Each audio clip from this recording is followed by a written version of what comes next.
Good morning बच्चों। बेटा आज हम स्टार्ट करेंगे नया टॉपिक मोमेंट ऑफ फोर्स और टॉर्क। ठीक है, और ये टॉपिक जो है बहुत ही इम्पोर्टेंट टॉपिक है, तो आपको अच्छे से समझना है ये टॉपिक। अब क्या होता है मोमेंट ऑफ फोर्स, मतलब जिसको हम टॉर्क कहते हैं। ठीक है, तो देखिए बेटा क्या होता है वो बाद में देखेंगे कि टॉर्क क्या है, क्या इसका फॉर्मूला है। पहले ये देखिए कि ये मेरे सामने एक बोतल है। ठीक है, अगर इसकी कैप को मुझे खोलना है तो मैं क्या करूंगी, यहाँ से अपने थंब और फिंगर के बीच में इसको टाइटली होल्ड करके और ऐसे घुमाऊंगी ना। घुमाया ना मैंने, तो घुमाना वर्ड आया ना आपके पास, टर्न किया। ठीक है, टर्न। तो यहाँ पर आपके जो फिंगर और थंब है इन्होंने दो फोर्स लगाए। एक फोर्स फिंगर ने इस डायरेक्शन में और थंब ने इस डायरेक्शन में, तो दोनों अपोजिट डायरेक्शन में फोर्स लगा के इसको क्या कर दिया, टर्न कर दिया। ठीक है, तो यहाँ दो फोर्स से आपने टर्निंग देखी। ऐसे ही ये मेरे पास एक रोड है। ठीक है, देख रहे हैं आप, रेक्टेंगुलर रोड है।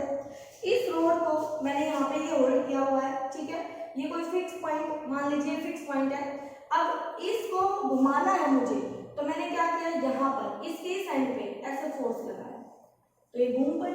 देखो ये घूमने लग गई। तो यहाँ पे हमने एक फोर्स लगाया, सिंगल फोर्स लगा के हमने इस बॉडी को क्या कर दिया, टर्न कर दिया। यहाँ भी टर्न हो रही है। ठीक है, और देखिए जो डेली लाइफ में आप अपने घर पे देखते हैं, जो आपका डोर होता है, तो उस डोर की एक साइड, ये वाली साइड, ऐसे आपका कोई भी डोर इस तरह से डोर है मान लीजिए, तो ये वाली साइड उसकी फिक्स होती है ये। तो इसको मैं कह सकती हूँ एक्सिस ऑफ रोटेशन। इसको क्या कह सकती हूँ, एक्सिस ऑफ रोटेशन, कि हमारा जो डोर होता है वो इस एक्सिस के अबाउट ऐसे घूमता है, टर्न होता है। तो यहाँ पे डोर का एक हैंडल लगा होता है बेटा, उस हैंडल को पकड़ के आप उसको ओपन या क्लोज करते हैं। ठीक है, तो आपको इसका कॉन्सेप्ट भी पता चलेगा कि ये इस एक्सिस ऑफ रोटेशन से मैक्सिमम दूरी पे क्यों लगाया जाता है। तो ये सारी बातें आपको इसमें टॉर्क में पता चलेंगी। ठीक है, तो सबसे पहली बात ये है कि जो टॉर्क होता है वो हमें टर्निंग इफेक्ट देता है। टर्निंग इफेक्ट ऑफ फोर्स, तो क्या होता है, टर्निंग इफेक्ट ऑफ फोर्स, जिससे मतलब वो फोर्स जो बॉडी को टर्न कर दे, वो फोर्स वहां पर टॉर्क बनता है। अब कैसे बनता है वो टॉर्क, वो देखिए, टॉर्क को बेटा टो से रिप्रेजेंट करते हैं, ऐसे ये का टाउ, टाउ बोलते हैं इसको, तो ये इसका सिंबल है। ठीक है, और मैग्नीट्यूड में किसके इक्वल होता है, ये होता है फोर्स इनटू में परपेंडिकुलर डिस्टेंस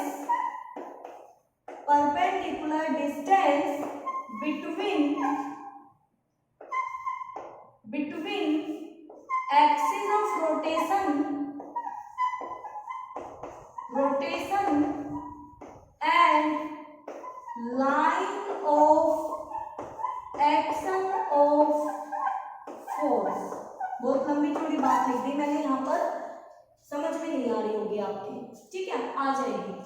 कहता है फोर्स इनटू में परपेंडिकुलर डिस्टेंस, कौन सा distance perpendicular, between axis of rotation. तो ये देख पा रहे हैं आप, ये एक्सिस ऑफ रोटेशन है, यहां से परपेंडिकुलर डिस्टेंस लेना है।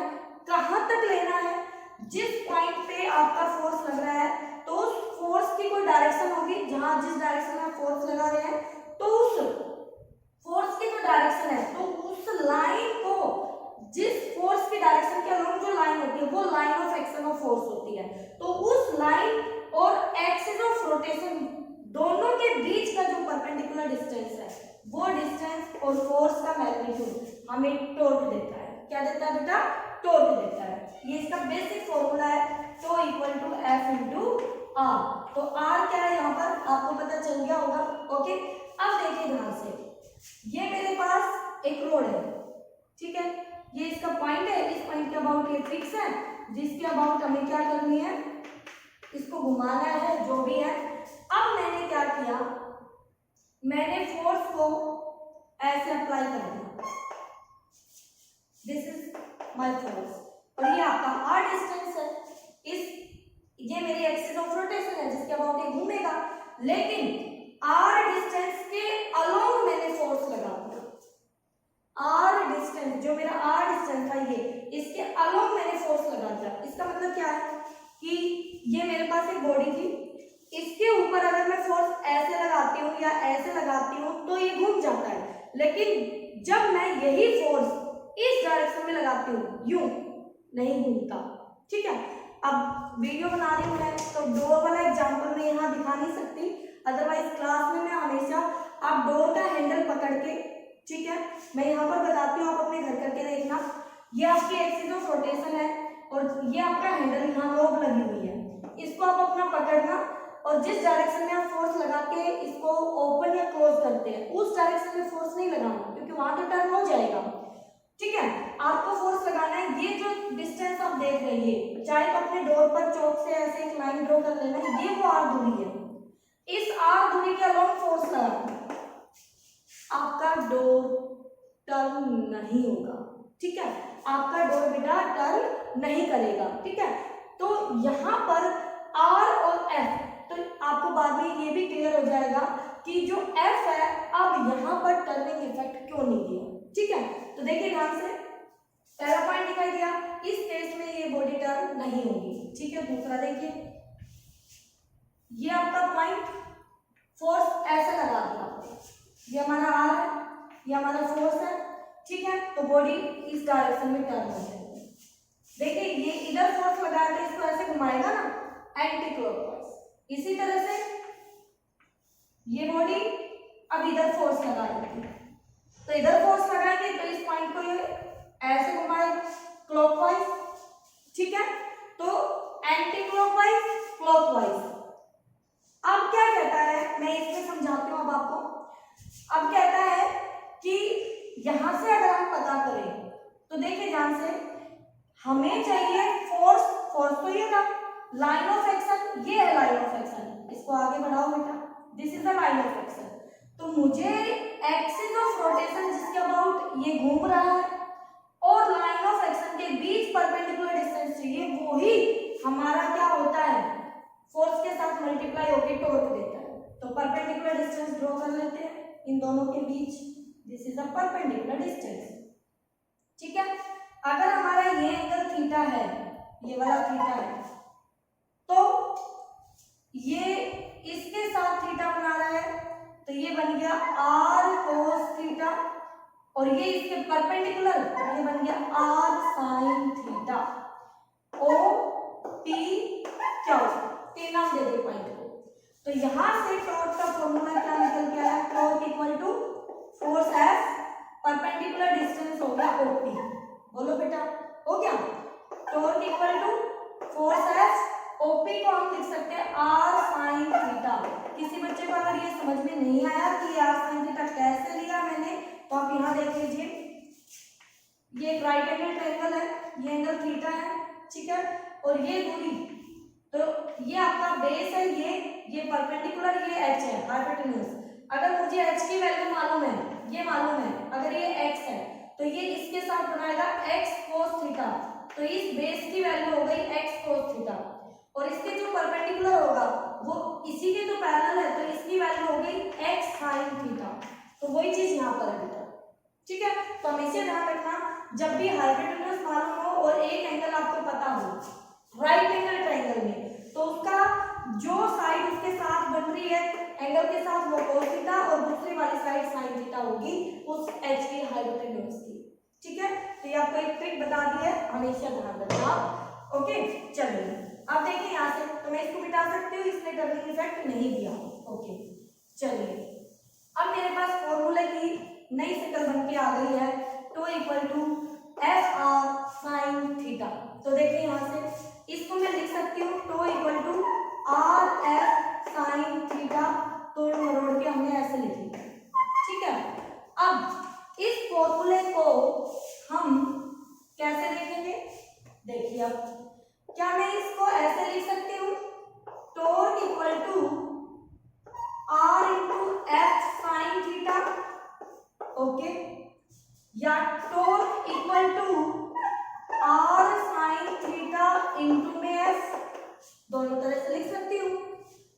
Torque equal to are F sine theta को लिखा मैंने एफ परपेंडिकुलर, और यहाँ पे मैंने लिखा आर परपेंडिकुलर इंटू एफ।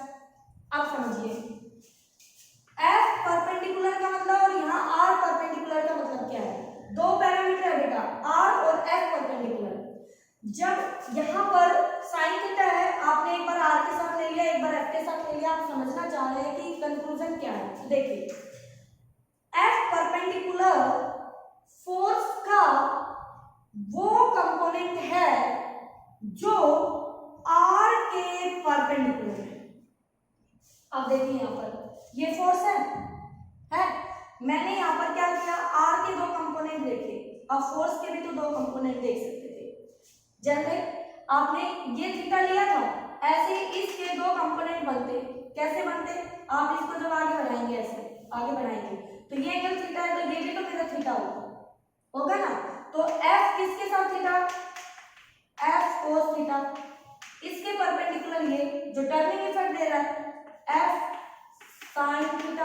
अब आइए वापस पहले वाले फिगर पे जो मैंने इरेज कर दिया, एफ कोस थीटा तो आर के अलोंग एक्ट कर रहा है, ये तो टर्न करेगा नहीं, तो टर्न कौन करेगा, एफ साइन थीटा।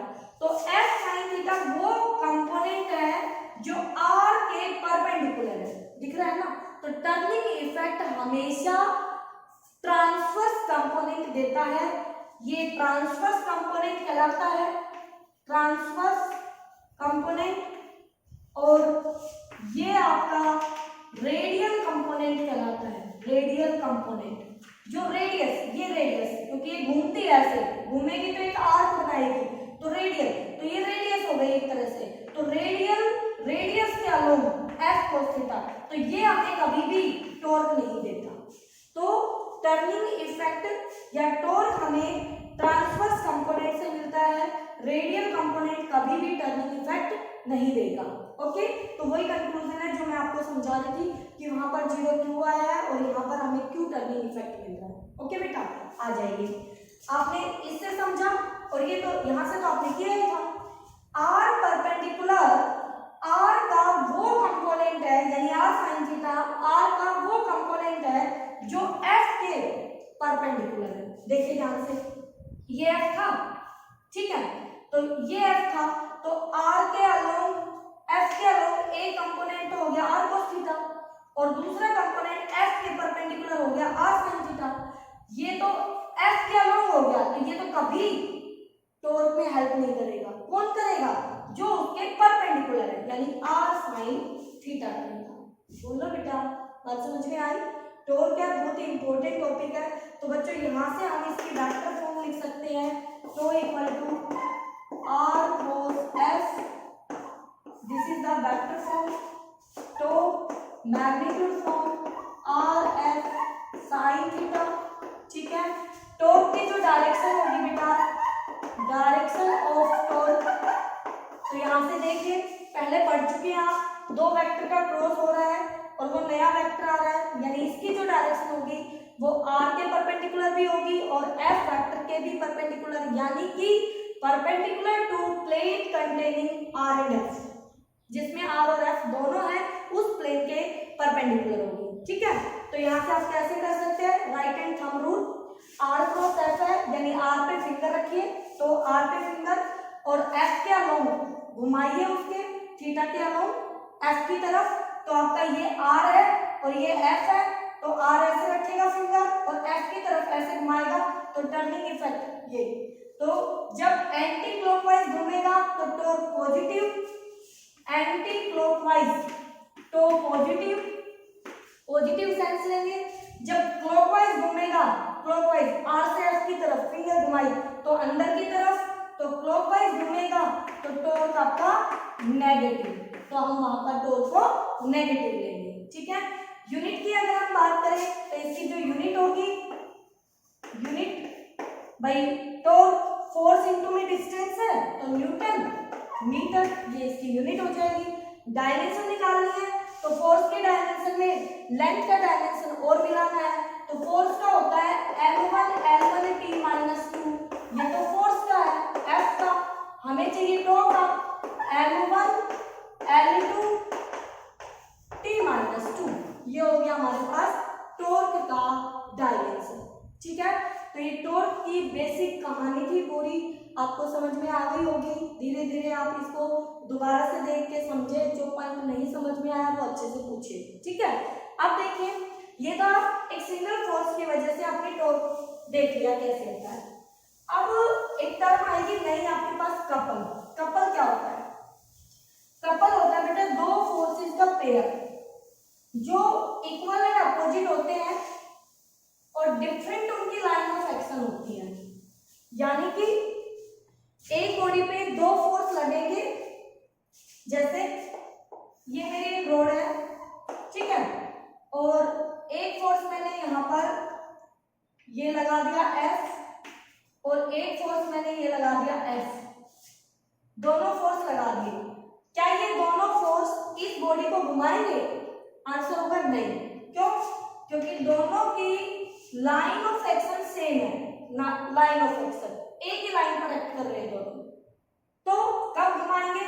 जब मैंने इन दोनों फोर्स को ऐसे लगाया, एक को यूं और एक को ऐसे लगाया, तो इन दोनों ने मिलके इसको घुमा दिया, रोड को ऐसे घुमाएंगे एंटी क्लॉकवाइज, तो एंटी क्लॉकवाइज घुमाएंगे, इस पॉइंट का अबाउट मान लीजिए घुमा दिया ऐसे, तो यहाँ पर इस फोर्स का लाइन ये हो गया, इसका लाइन ये हो गया, तो ये दोनों की लाइन ऑफ एक्शन है। तो कहता है कपल दो फोर्स जब बनाते हैं जब वो दोनों फोर्स इक्वल हो, ये भी और ये भी दोनों सेम इक्वल हो, लेकिन डायरेक्शन में अपोजिट हो, यानी मैग्नीट्यूड में इक्वल, मैग्नीट्यूड में इक्वल, डायरेक्शन में अपोजिट, ये दोनों कंडीशंस यहां भी सेटिस्फाई हो रही थी, बट ये कपल नहीं बना रहे थे। लेकिन यहां पर इस कंडीशन के साथ साथ last condition different with different line of action of force, उनकी line of action of force भी क्या होनी चाहिए? डिफरेंट होनी चाहिए, जैसा कि सेकंड फिगर में है, तब जाके वो एक कपल बनाएंगे। तो मोमेंट ऑफ कपल क्या होता है? Moment of couple tau equal to, moment of couple tau equal to बेटा angular term of force, angular term of force, उसका नाम है टॉर्क।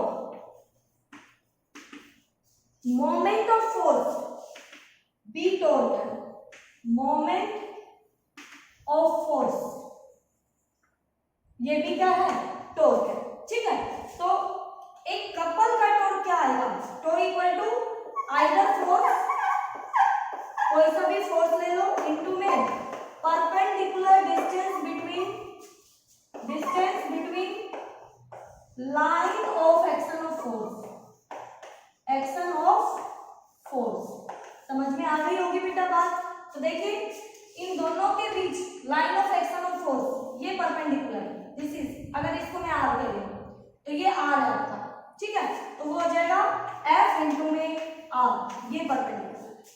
ओके, तो यहाँ से ये फोर्स एक ये फोर्स, दोनों के लाइन ऑफ एक्शन के बीच का परपेंडिकुलर डिस्टेंस आर हो गया, तो ये होता है मोमेंट ऑफ कपल। ओके, अब देखिए प्रिंसिपल ऑफ मोमेंट क्या होता है? प्रिंसिपल ऑफ मोमेंट यहीं से समझ में आ जाएगा, इसी डायग्राम को फिर से दिखाती हूँ। प्रिंसिपल ऑफ मोमेंट ये कहता है बेटा कि जब कोई बॉडी रोटेशनल इक्विलिब्रियम में हो, ये कंडीशन होनी चाहिए प्रिंसिपल ऑफ मोमेंट का, प्रिंसिपल ऑफ मोमेंट ये तभी अप्लाई होगा जब बॉडी किसमें हो?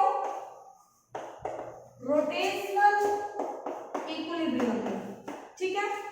तब वहां पर किसी पॉइंट के अबाउट जितने भी क्लॉकवाइज मोमेंट है वो बराबर होंगे एंटी क्लॉकवाइज मोमेंट के, या फिर दूसरे तरह से कहें तो जितने भी मोमेंट है उस फिक्स पॉइंट के अबाउट उन सब का अलजेब्राइक सम इक्वल टू 0 होगा।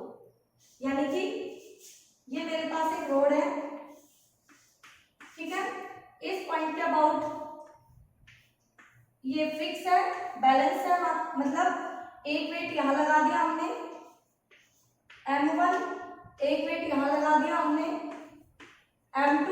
अब देखिए कौन किसकी तरफ घुमाता है, इस पॉइंट के अबाउट देखना हमें।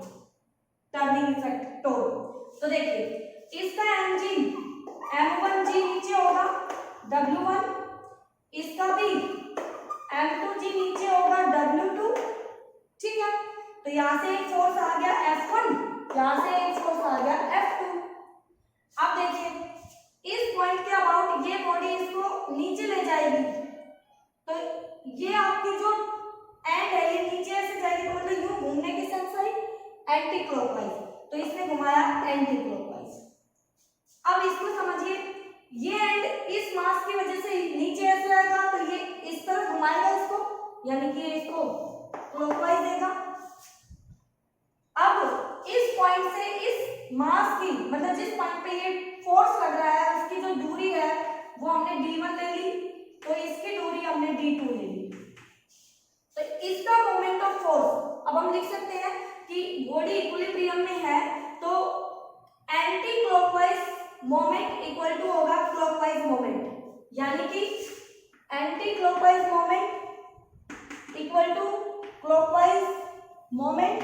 तो यहाँ आएगा F1 d1 equal to F2 d2।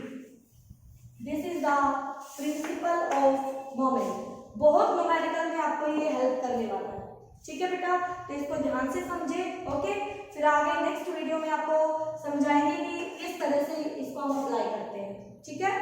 More important एक टर्म और भी है जो अभी आपने टॉर्क फाइंड आउट किया है उसके बारे में, वो ये है कि एक फॉर्मूला आपने अभी अभी पढ़ा है, वो फॉर्मूला आपका ये था कि जैसे ये एक रोड थी हमारी और इस पे हमने ये फोर्स लगाया था और ये इसको ऐसे घुमा रहा था एंटी क्लॉकवाइज, ठीक है। तो हमारे पास फॉर्मूला आपका आया था tau equal to are F sine theta, ठीक है, ये लिखा था आपने। यहां पर वेक्टर फॉर्म लिखी आर क्रॉस एफ। तो आर आपको पता है क्या है, एफ आपको पता है, theta is the angle between r vector and F vector, ठीक है, थीटा इन दोनों के बीच का एंगल है बेटा। ओके, आर वेक्टर क्या है, अब इसको समझिए आर वेक्टर क्या है, क्योंकि न्यूमेरिकल में आप कंफ्यूज हो जाएंगे, तो ध्यान से सुनिए। ये आर वेक्टर है, देखिए ये आर वेक्टर, यहीं से पता चलेगा आपको कि ये आर वेक्टर है क्या। ये आपका आर वेक्टर है बेटा, यानी कि ये इसका हेड है, ये टेल है। तो टेल कहाँ आ रही है, टेल जिस पॉइंट के अबाउट टॉर्क निकाल रहा है, जिसके अबाउट घूम रही है, एक्सिस ऑफ रोटेशन। तो टेल हमेशा, आर वेक्टर की टेल हमेशा उस पॉइंट पे आएगी जिस पॉइंट के अबाउट हमें टॉर्क फाइंड आउट करना है, टॉर्क फाइंड आउट करना है, बॉडी को घुमाना है, ठीक है। हेड हमेशा उस पॉइंट पे आएगा जिस पॉइंट पे फोर्स लग रहा है, एफ लग रहा है। ये बहुत इंपॉर्टेंट बात आपके लिए कि आर वेक्टर की टेल उस पॉइंट पे आएगी जहां हमें टॉर्क बताना है और हेड उस पॉइंट पे आएगा जहां पर हमारा एफ लग रहा है, ठीक है। बहुत ही इंपॉर्टेंट है, जब इस पे क्वेश्चन करेंगे तो आपको और क्लियर हो जाएगा। ओके बेटा, तो यहाँ तक आप अच्छे से करें इसको, कोई भी दिक्कत होती है तो आप पूछिए। ओके।